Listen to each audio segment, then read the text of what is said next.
So, ayan guys, gagamit tayo ng kicking pad. Kicking pad, ito.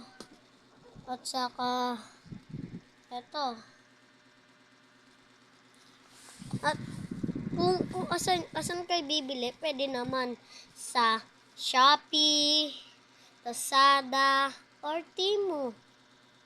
Basta wag lang sa fake shop. Ganon. So, yan. So, guys, yung kicking pad natin ay black at red. So, papakita ko sa inyo ang reveal ng kicking pad natin. So, ayan yung kicking pad natin.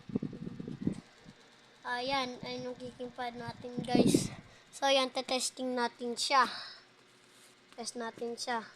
So, ayan, dito tayo. So, ayan, dyan tayo.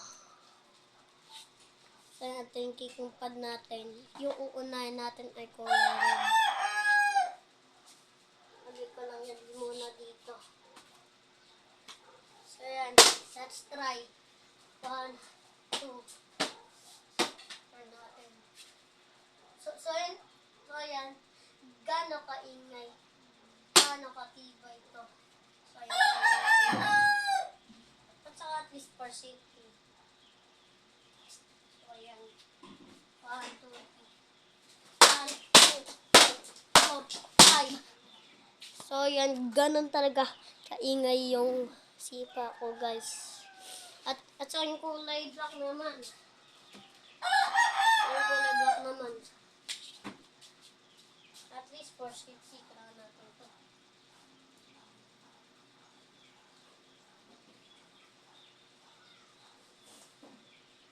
So, ayan. Kung pag dito natapos, gagawin tayo ng part 2. So, ayan, at least for safety. So, ayan, tatry na natin black.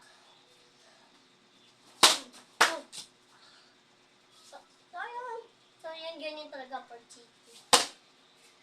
1, 2, 3, 4, 5, 6. So, ayan, ganun talaga kaingay ang kicking pad natin. So, ayan, bawal kayo bumili sa fake shop, sa Shopee, Lazada, or Temu. Bawal sa fake shop.